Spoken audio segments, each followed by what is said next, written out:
Assalamu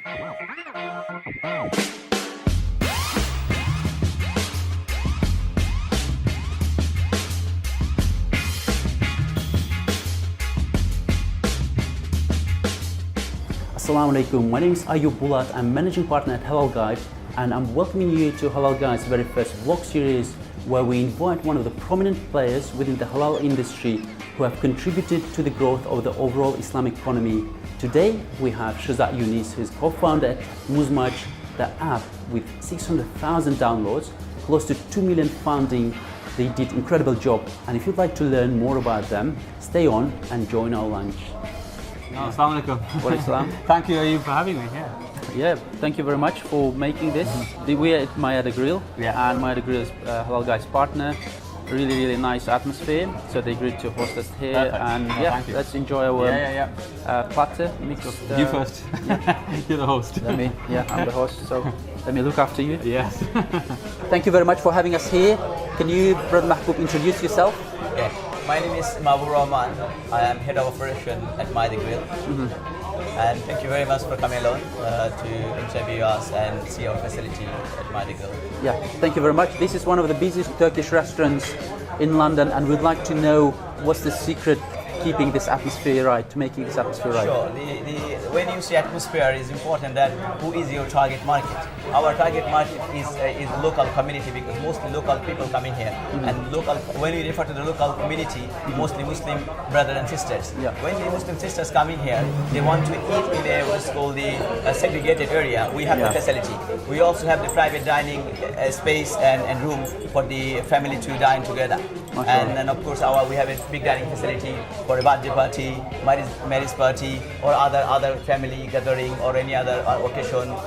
We can offer a really nice facility for all type of customer, especially for the Muslim sisters who want to eat here, dine here with the segregated place. Yeah, mashallah. Yeah, as I can see, there are a lot of families here.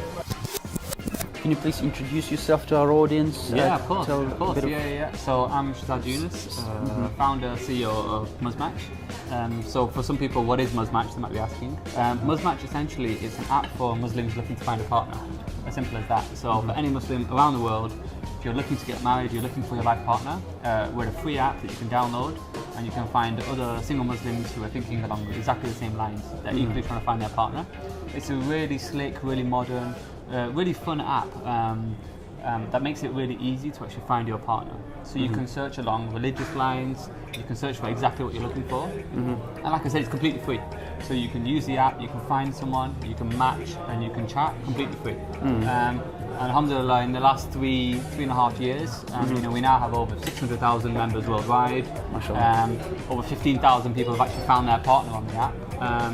Already around the world. We've had weddings everywhere. And then just you're probably getting quite a lot. I attended one literally a couple of weeks ago of a couple. When I open Muzmatch, it says for modern Muslims, right? So how do you define modern Muslim? I think for us it's more. Let's say if you initially look at Muslims in the West, it's Muslims who obviously live in the West. They're used to the Western lifestyle. The faith is something that's important to them.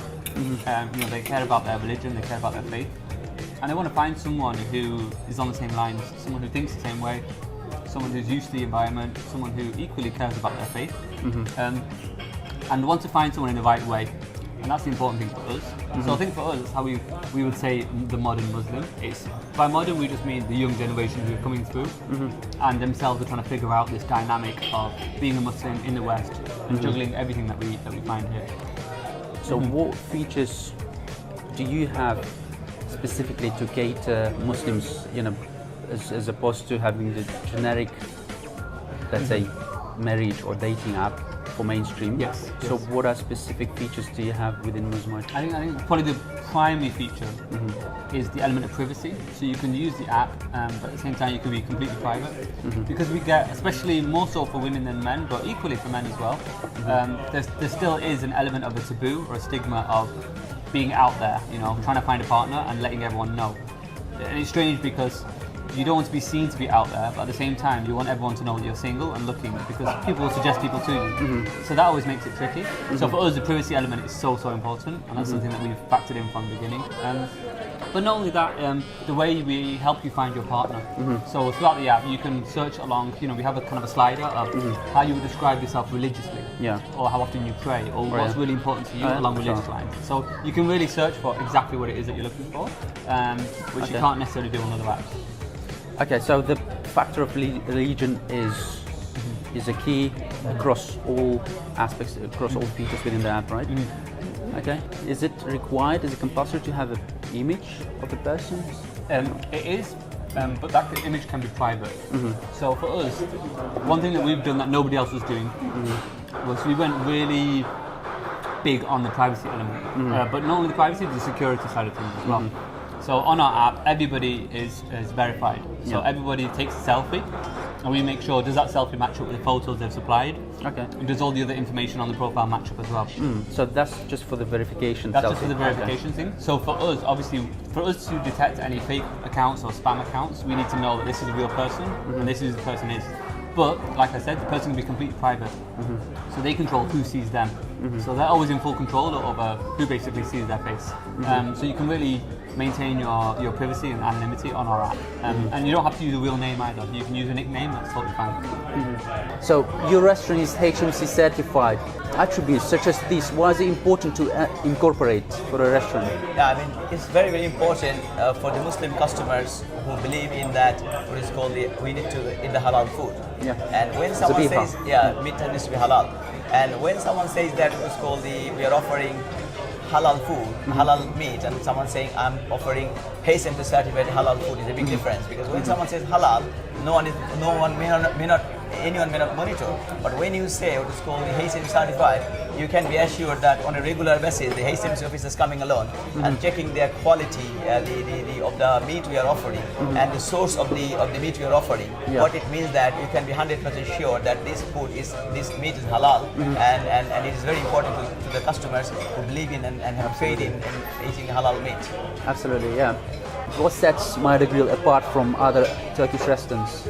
Basically, what is called as I said, the strength of the business is the quality of the food you're offering, and the quality of the service you're offering, and also what is called the legal compliance. These are three things you need. Now, what do you call in Maedah Grill, we have the Turkish chefs who has many years, 20 years, 25 years of experience in Turkey as well as in the UK, and our head chef is used to cook food for the celebrity, what is called the customer like the Amir Khan. So basically we have really good team. Our marination chef, our head chef, our assistant chef, and our bread chef, all from Turkey. And they have a number of years, and some of them have more than 20-25 years of experience as a chef. So you can be confident that our quality of the food is really good. So what's your demography like? Because I've seen when you search on the App Store, it says Muslim and Arab marriage app. So Arabs is a majority of your audience? Yeah, the demographic is very mixed actually. And it obviously varies depending on country to country. So in the UK we have a lot of Pakistanis, Indians, Bangladeshis, whereas in the States we have a lot more Arabs. And that just reflects the Muslim makeup in those countries. I think for sure, we just know, kind of colloquially speaking, that common search terms that people are searching for are things like Muslim marriage, or they might be looking for Arab marriage or Arab Muslims, etc. So that element is more a factor of what people are looking for, and for us to make sure that we're easy for them to find. But otherwise, like I said, the app we have members in 190 different countries already. We have weddings right around the world, from people as far as Indonesia to Southern Africa. It really is crazy seeing just how far and wide Muzmatch has actually gone. It's actually pretty mind-blowing to see. Why was Muzmatch the right idea, and what made you to move forward with it? Because you were an investment banker before, right? I think the number one, everybody I knew in the professional circles all talked about how hard it was to find a partner. It was kind of the most common thing I heard from any Muslim. So that was the first kind of thing that sparked my curiosity. So then I actually spent some time and looked at, okay, what do we have in terms of websites and technology? And what I found was that we had solutions that hadn't changed in about 10 years, and they hadn't changed at all. Whereas mainstream, call it dating apps, had really moved on in a long way. there weren't even many apps out there full stop for the Muslim market. So when I looked at all this, I actually thought, okay, we can do so much better than what's out there, you know? Because for young people, they're used to apps, the way apps should work, the new ways that you can find and meet people. You know, these were things that were never being done in the Muslim world. So for me, it was kind of really obvious that I thought that this was a real need. So I literally quit my job. I learned how to build apps, and within about 6 months, You learned. yeah, I learned. I sat there and I learned how to code. MashaAllah. It was because for me, I thought, okay, if ever I'm going to run a tech company, I need to know the tech that we're using inside out, and I wanted to just personally have that foundation, so that when we're talking to engineers, etc., I understand what's going on, and I'm not totally ignorant of the processes and what might, you know, the fact that if I didn't know how this stuff worked, it might lead me to make poorer decisions in terms of what we need to do and how we need to build. So for me, it was so important, but more so, it allowed me to just build the app really quickly, exactly in the vision that I wanted initially, and go from there. So, you know, within about 6 months, launched the app on Apple and Android. And like I said, we started from zero, so we had 0 members. And then I went to every single social, told them all about Muzmatch. I used to hand out cards, really annoy people, was the only way, and say, download Muzmatch, check it out. And, you know, getting over that initial hurdle is very difficult because, you know, somebody would download the app and there's no one else on there. So you're really asking a lot of them for them to keep using the app and stick with it. Then alhamdulillah, we got over that hurdle, and you know, within about a year, we grew to about 50,000 members, which is huge. And it's still just me at this time, working from my bedroom at home. So you know, it was still me. And then 600 members. No, 50,000 members by that point. So that was within a year and a half, something like that. Wow. So it was at that point I thought, okay, well, I need help. It's just me, and how do I kind of take this to the next level? So then I started looking for a co-founder, and then you know found Ryan, who's my co-founder now, and you know literally he equally saw the vision. He could see the potential for this. He was equally technical like me. You know, in fact, he was way more technical than me, and our skill sets and our attitudes just really aligned in a really big way. So for us, it was a no-brainer. Yeah, we became co-founders, and then we kind of, in a sense, relaunched the company as well. So we rebuilt the app, we relaunched it in kind of the new vision that we had. And essentially that is now the foundation of the app that you see and use today. Yeah, like generally we've seen that quality of the food praised most of the time, but based on the reviews, you've had some of the negative reviews when it comes to the service that being provided here. So how do you tackle these issues? We appreciate the question you have raised, and we acknowledge that in the past we had a little bit poor service, and we have addressed this matter with a great attention, and alhamdulillah we have improved a lot, and our customers are giving a very good feedback that your service is really improved, and we will improve further inshallah to make sure that our customers are getting the best of food and best of services. MashaAllah, that's great. And running the restaurant, what's the hardest part of running on the operation side? It depends, to be honest. It depends on the individual. It depends on the type of restaurant you're running. But from my experience, I understand that Maedah Grill, the biggest challenge to manage the staff. Okay, so staff management, staff management is the answer. Okay, is quite challenging. So what's the best thing about this location where Maedah Grill is?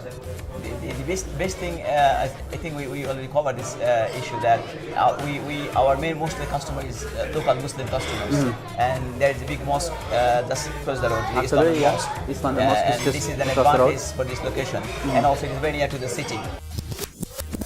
Shazad, what are the popular arguments brought up by other Muslims and sheikhs that deem your service or your app as haram, and what's your argument about this?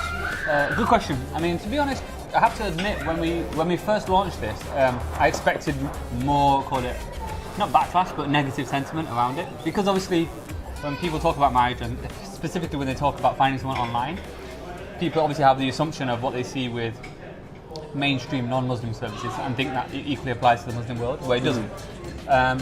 I think for us the key was making sure that the app was A, sensible, was B, was safe, C, that we geared towards people who are seriously looking for marriage and nothing else. And then it's how you build the technology around that. So things like privacy. Things like, you know, one aspect of our app that nobody out there at all has is the element of a chaperone. So you can include a wali into your chat. So that person they get all the chats, they see all the messages, and not only that, when you're talking to someone in the app, it clearly says that a chaperone is present in the conversation. So things like that are things that we've looked at and thought, how do we do this in a way that doesn't alienate people, doesn't scare people, but is there to support them, and equally provide a halal aspect. So when sheikhs, etc., have seen things like that, or things like the photo privacy, but not only that, aspects of how the app works. So for example, right now, if I'm a guy and I want to message a lady on the app, you know, I'm interested in her. Yeah. The only way I can really talk to her is if both people like each other. So there has to be a mutual interest before you can message. Sure. Whereas a lot of the old websites, particularly, you know, a paying member would essentially pay and then message whoever they wanted, just like that. Yeah. And often what that led to was people would buy a monthly account and then just spam everyone they could find. Whereas on our service, it's quite different. You know, there has to be a real specific intent for that one person in order for you to talk to them. And particularly, you know, when it's the normal like and to match, it requires a like on both sides. So that cuts out a lot of unnecessary conversation as well. Yeah, that's well. Basically, you have AI in place where it's matching mutual interests. Yes, exactly. Yeah, that's great. So it relies exactly that. It's the option of a double like. It relies on both people to say, yes, I'm interested before a conversation can happen. What procedure would you recommend to somebody who is starting to look for the future marriage partner? Would you suggest to go and explore in the traditional way, and if that doesn't work, go and check out your app? Or Yeah. I mean, the advice we give and the advice, or call it the experience that I see for people who've been successful, is try all means. Right? Yeah. We're not saying that our app is the only way you're ever going to find a partner. Not at all. Our app complements the search. Yeah. So firstly, talk to your family. Make sure that they're clear that, or they equally know that, look, you're ready to get married and you're looking to get married, because your family should know. Because not only that, your family will know people possibly who have sons, daughters who they think actually you may be a great fit. So let family know, let your friends know, because you know the number of weddings that happen because a friend of a friend knew someone and they could vouch for them, and then you made an introduction. Great. And be proactive. So apps are another way of being proactive. what's the best-selling dish that you have in your summer menu? Sure. In our summer menu, it's called the most selling dish is Maedah Grill. This grill can be shared by the 4 people, so it is very popular. Yeah? Jumbo grill, right? Maedah Grill, yeah. Okay, it's quite mashallah. popular. So what's something that new people can look out for at Maedah Grill this year? Something new that you're introducing? Sure. I mean, we are planning to introduce some best quality Turkish vegetarian dishes soon. Oh, yeah? And inshallah, hopefully it will be very, very Turkish vegetarian. Okay. Mashallah. That's what we are planning to introduce soon. Okay. And when's the busiest time of the week? So what day is the busiest? The busiest time at Maedah Grill is Yeah. the Friday and Saturday. Yeah. Mostly. And Of Sunday. course, there is a mosque. Yeah. Yeah, The reason being, as you understand, after Juma prayer, we got a lot of customers coming here. Okay. What would you suggest to somebody who would like to start an adventure within this Muslim tech Space. space? Yeah. Well, I mean, number one, I think it's the best time ever to do these kind of things. More so because I think now it's becoming more socially acceptable to say I'm an entrepreneur or to have that kind of thinking. Yeah. But even that phrase, I think, is often misused a lot. But what actually entails being an entrepreneur. I think at the heart of it, look, you should find a really good idea, which is actually harder. That's the hardest part of all of this. Okay. It's finding an idea that you are really passionate about, that you really care about, and has some validity in the marketplace. So by that, what I mean is, you might have an idea, but it might very well be that nobody wants to use it, no one's interested, and you'll never get a paying customer or any customer, by that means. So what you need to do is find an idea that has an element of fit, where people are, when you show it to people, they're actually like, yeah, I want to use this, and I would pay you as well, possibly. Or there's a means to get income another way. Okay. Because whatever business or whatever idea you come up with, there's no harm with it making money. It should make, well, in theory it should make some money, because what does that allow you to do? It allows you to invest that money back into the idea to improve your business, to improve the service that you offer. Sure. It's an enabler, so definitely you should think of it in a very mature way of how do I build a business out of this, and the argument of the element of finding that product market fit, as it's something called, is the most important, because that time you're figuring everything out. You're usually spending your own money or your savings. You're taking a real risk there. But that's the hardest part to get right. And once you've nailed it, and once you see clear appetite for what you've done, Sure. then you're onto something, and then you can kind of progress from there. Yeah, building better version, because you've done yourself for Muzmatch, right? Yes, You yes. build it with your own hands. Yeah. Suggest many, perhaps some of the apps that you Yeah. know, some of the services that you know. I mean, no doubt it's getting easier to build an app, especially what we call an MVP, so a minimum viable product. So an app or a service which at a very basic level solves this question that you're trying to ask. Yeah. That people can play with and say, yeah, this is actually what I want. It's getting cheaper and easier to build that. So either you pay an agency, they do it for you. Yeah. I actually think now people assume, I can never build this myself, but I actually think we're in an age where information is free. It's all on the internet. You can watch YouTube tutorials on how to code and build your first app. Yeah. You'd be amazed. I don't think the bar is necessarily that high to build your first app. You just need to really commit, spend the time to learn it and understand, and then go from there. And nobody, in a sense, no one's going to be able to build what you want better than, I guess, to the vision that you want. You see what I mean? Because you know exactly what you want and how you want it to work, how you want it to look. Yeah. And if you're able to learn it and build it yourself, great. If you're not, that's fine. Get an agency to do it. Even better, and I don't really like using agencies for this crucial early part. Yeah. Because you can find that you're spending endless amounts of money on a product which isn't actually that great, because they're just bothered about ticking the box and saying, yeah, we built what you asked for, move on. They don't want the headache of dealing with you again for ongoing stuff. What you probably want to do is find someone else who is technical, who equally believes in the idea. Because if you can't sell your idea to somebody else, how are you going to sell it to the general public? So you want to find someone who you get on with on a personality basis, who you get on with in terms of, or align with in terms of the vision of whatever this product is, and someone who's technical, who can build. And ideally your two skill sets should hopefully, it's kind of the opposites attracts, they should align. You fill in the holes of the other person and vice versa. I think that's probably the most sensible way to do it. But for sure, in my eyes, and maybe I'm being simplistic, but I do always think it's becoming harder and harder to build a successful tech business if you're going to go along with tech lines. And I do think there's no substitute for learning it yourself, learning how to code. You might not be the greatest programmer in the world, but I think just learning it is so important, and you'll never regret it. You'll never ever regret spending that 6 months learning how to program. Never. So I just think it's an opportunity too good to miss. Can you give a reason, or some of the promotion for our audience to come and visit Maedah Grill this weekend? I mean, we'll be glad to announce that we will be offering what is called the one per family. Yeah. What is called if they come with the HalalGuide reference, we will be happy to offer them on strawberry mojito or the mojito. Mashallah. That's great. Back in those days, obviously, it was probably difficult.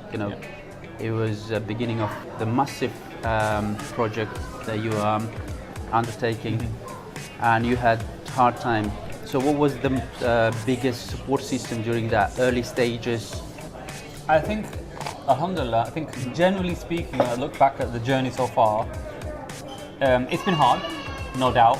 I expected that. I knew nothing ever comes easy. When you try and do something, it's never easy. It's never a fluke. It's actually a lot of hard work that goes on behind the scenes. But that said, alhamdulillah, we've grown in a way that's actually delightful to look at when you look back. Like almost every single month we've grown. Every month almost we're breaking new records in terms of activity on the app, how the app is progressing, etc. The number of weddings, etc. Which is fantastic. For us, it means that we know what we're doing is right. And we just keep doing what we're doing. What's the next for you and your team, and what's the ultimate goal for Muzmatch? Our ultimate goal, and we've always said, I think we said it in a previous press article, is global domination. Which is a scary word when you have a Muslim startup. But for us, it's making sure that any Muslim around the world, when they think about marriage, no matter where you're from, you think about Muzmatch. That's our goal.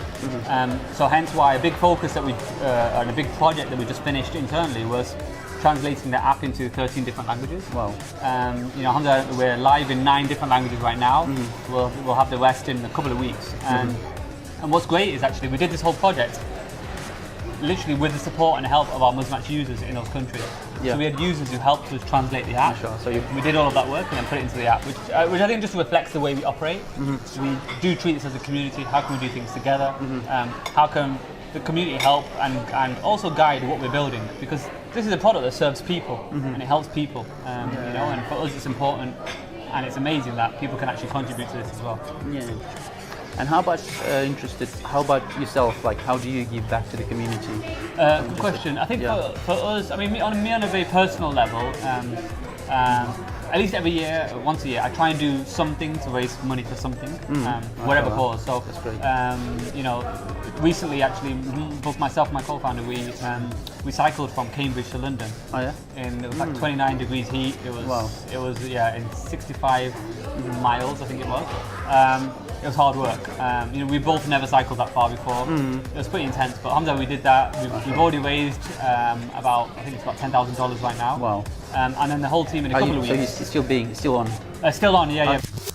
Another offer that Maedah Grill is making to our audience is dinner for two for the best question that come from our audience. So at the bottom on the comment section, please leave a question that you'd like Maedah Grill to answer, and we'll pick the best one, and we will award dinner for two. Until the next one, Assalamu alaikum. Thank you very much. Thank you very much. Assalamu alaikum. Thank you. Nice meeting you. Thanks Yeah, very much. likewise. And the very last one, which we ask all our guests, among all the entrepreneurs that you know in this particular space, whose work do you admire? Who do you think is doing a really good job? And who do you want to give a shout out? And potentially we will be inviting these guests to our next program. Yeah, very good question to put me on the spot. I actually think it's a company that I've looked at for a while and just kind of observed from the side of how they've grown and some of the challenges that they faced, particularly in the area that they work in, and kind of how they've evolved as a company. So certain things they were doing that didn't necessarily work out, and then how they kind of call it the pivot, how they changed and tried to find their niche. I just really like the work that they're doing. So it's Nafisa at Amalia. Oh yeah? They're kind of like mainly a Muslim blog with a lot of particularly female output in terms of the content that they write, appealing to that audience. But I just think their output is really high quality, presented really well. And I think it's particularly on a lot of subjects that I think need to be talked about. And what's great is, you know, these are young people who are writing this stuff, and it serves a young audience as well. And I just think they've been doing a great job. And I'm a personal fan of watching their journey. So yeah, I wish them all the success, inshallah, and I think they'd be great to have on and speak to you and for them to give their insights as well. Yeah, thank you very much. With that, let's say, point, we're finishing this interview. Thank you very much. No, you're welcome. Thank you so much. This insights. Thank you, yes. And looking forward to see recent updates, what's happening with Muzmatch, and you as a company and we as a company can help to grow this space, inshallah. Islamic tech. Inshallah. Space, inshallah. No, inshallah. We're all on a long journey. Yeah. Perfect. Thank you for having me. No worries. Thank you. Perfect.